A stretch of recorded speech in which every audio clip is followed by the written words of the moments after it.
Students, आज के video lecture में हम बीटा और गामा पर बेस कुछ प्रॉब्लम सॉल्व करेंगे।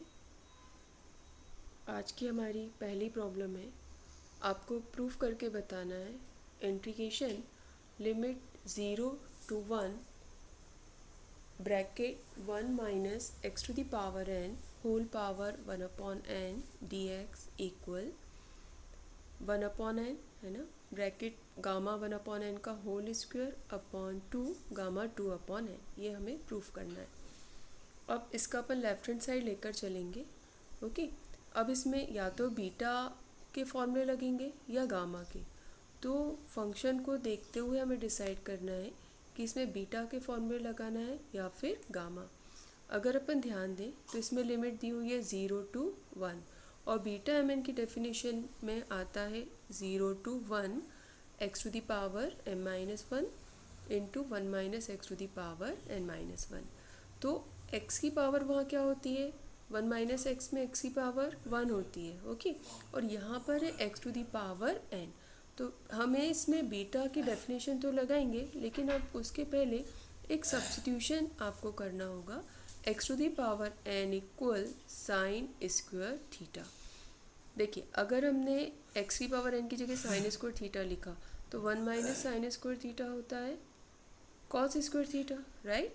तो यहाँ पर सब्स्टिट्यूशन हम x की power n equal sine square theta भी लगा सकते हैं या फिर कॉस स्क्वायर थीटा भी सब रख सकते हैं। तो x to the power n equal sine square theta, तो x इक्वल टू होगा sine to the power 2 upon n theta. अब इसे डिफ्रेंशिएट करते हैं तो dx equal sine to the power 2 upon n theta का डिफ्रेंशिएशन, पावर आगे और एक पावर कम, यानी sine to the power 2 upon n minus 1 theta, और साइन थीटा का डिफ्रेंशिएशन कॉस थीटा, थीटा का डी थीटा। तो यहाँ पर हमें dx की वैल्यू फाइंड हो गई। स्टूडेंट्स, प्रीवियस वीडियो लेक्चर में मैंने आपको बताया था कि जब भी हम सब्स्टिट्यूशन लगाते हैं तो लिमिट भी चेंज होती है। तो गिवन इंटीग्रल में लिमिट दी हुई है 0 to 1, यानी lower limit 0 and upper limit 1। तो अपन जब लिमिट चेंज करेंगे तो x की जगह 0 रखेंगे। तो जब हम अपन लिमिट चेंज करते हैं x इक्वल टू 0 रखेंगे तो थीटा की वैल्यू 0 फाइंड होगी, और जब आप 1 रखोगे तो थीटा की वैल्यू आपको π/2 फाइंड होगी। तो इस तरह से हमें जो लिमिट मिली वो हो गई 0 से π/2, और ये सारे सब्स्टिट्यूशन अपन ने रख दिए। 1 minus sine square theta whole power 1 upon n, है ना, sine to the power 2 upon n minus 1 theta cos theta d theta. अब 1 माइनस साइन स्क्वायर थीटा होता है कॉस स्क्वायर थीटा, और उसकी पावर है 1 अपॉन n, तो वो क्या हो जाएगा, कॉस की पावर 2 अपॉन n, है ना। और यहाँ पर था कॉस थीटा पावर 1, तो दोनों को हमने ऐड कर दिया, तो हमें क्या मिला, 0 to π/2 cos to the power 2 upon n plus 1 theta into sine to the power 2 upon n minus 1 theta.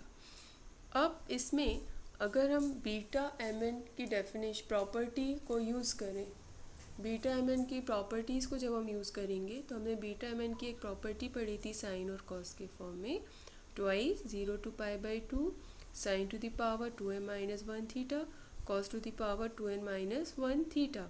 तो यहाँ पर हमने क्या किया, -1 नहीं था तो हमने एक +1 कर दिया और एक -1। तो जब +1 किया तो 1 + 1 हो गया 2, और एक -1 अलग से, ठीक है। और सेकंड वाले में sign to the power 2 upon n minus 1 already था, तो ये आपका एज इट इज़ रहा। इसमें हमने बीटा की डेफिनेशन लिखी, बीटा एम एन लिख सकते हैं, और फिर हमने बीटा और गामा में जो रिलेशन पढ़ा था उसको अप्लाई किया हुआ है। Beta M N equal to था gamma n upon gamma m plus n। तो हम इसको गामा m की जगह हमारा जो वैल्यू है ना, 1 अपॉन n प्लस 1 हो जाएगा, ठीक है।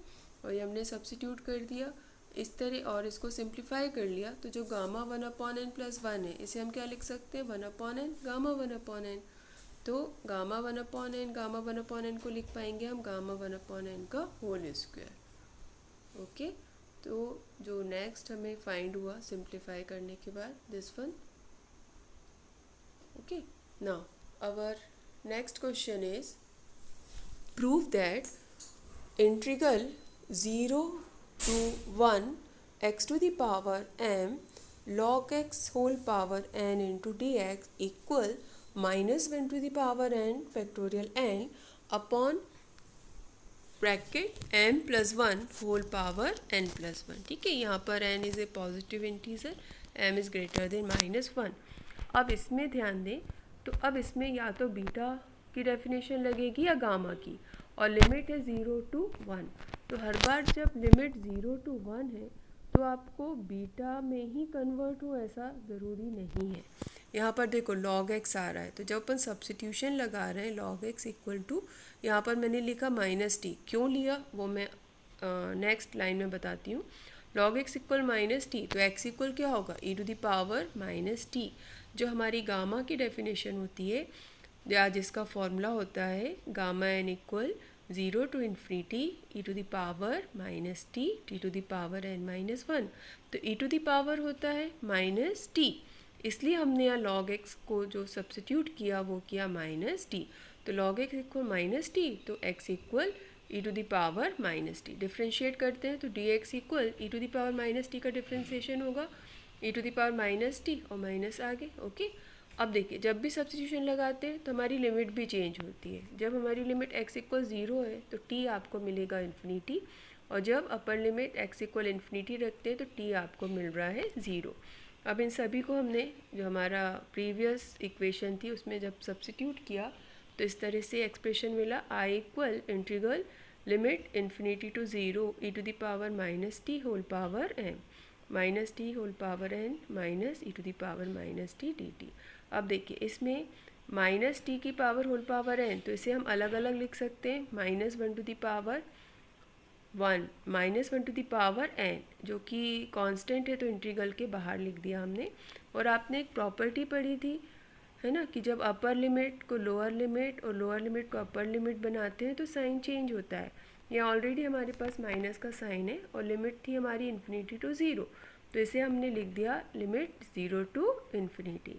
अब ब्रैकेट इंटीग्रल के अंदर देखते हैं e to the power -t की होल पावर m, तो पावर के ऊपर पावर है तो पावर जब मल्टीप्लाई होगी तो ये होगा e की power -mt t to the power n और e to the power -t। चलिए अब अगेन सब्स्टिट्यूशन लगाया m plus 1 t equal to y, तो dt हो जाएगा 1/m प्लस 1 dy। इसमें भी वही लिमिट चेंज होगी, लिमिट में कोई चेंज नहीं आ रहा है। जब हम t की जगह 0 रखते हैं तो y की लिमिट हमें 0 फाइंड होती है, और जब हम t को इन्फिनिटी सब्स्टिट्यूट करते हैं तो y की लिमिट इन्फिनिटी। इस तरह से I equal -1 to the power n 0 to infinity e to the power -y into y upon m plus 1 whole power n और 1/m plus 1 into dy। Okay, अब बस थोड़ा सा सिंप्लीफिकेशन है, सिंप्लीफाई किया है -1 to the power n 0 to infinity e to the power -y, जो y upon m plus 1 है होल पावर n है, इसे हम अलग अलग लिख सकते हैं। न्यूमरेटर में y to the power n upon m plus 1 to the power n into 1/m plus 1। Okay, अब जो 1/m प्लस 1 है दिस इज कांस्टेंट है ना, और m प्लस 1 की पावर n, तो दोनों पावर्स को ऐड कर दिया तो n प्लस 1 की पावर हो गई n प्लस 1, जो कि इंटीग्रल के हमने बाहर ले लिया। अब जो ब्रैकेट में बचा 0 टू इन्फिनिटी की power -y to the power n। अब हमारे पास गामा की डेफिनेशन है gamma n equal 0 to infinity e to the power -t t to the power n-1। तो जब हम इसको अप्लाई करेंगे तो हम इसे लिख सकते हैं गामा n प्लस 1, और गामा n प्लस 1 को लिखा जा सकता है फैक्टोरियल n। आपको स्टार्टिंग में क्वेश्चन में गिवन था कि n is a positive integer, तो gamma n plus 1 equal to एक होता था n गामा n और एक होता था फैक्टोरियल n। तो फैक्टोरियल n हम उस कंडीशन में लिख सकते हैं जब n आपका पॉजिटिव इंटीजर होगा। ओके, तो इस तरह से ये हमें प्रूव करना था। अब आप लोगों के लिए एक असाइनमेंट है, 0 to infinity to the power -4x x to the power 5/2 into dx। इस प्रॉब्लम को सॉल्व करिए और मुझे बताइएगा। मैं आपको इसमें एक हिंट दे रही हूँ। देखिए जो हमने गामा की डेफिनेशन पढ़ी थी 0 to infinity e to the power -t t to the power n-1 into dt, तो e की पावर होता था -t। ओके, t का कोफिशिएंट 1 और t की पावर 1। ओके, यहाँ पर e की पावर -4x, तो यहाँ पे सब्स्टिट्यूशन लगेगा 4x इक्वल टू t। तो आज के वीडियो में इतना ही। नेक्स्ट वीडियो लेक्चर में हम कुछ और प्रॉब्लम्स को देखेंगे। Thank you.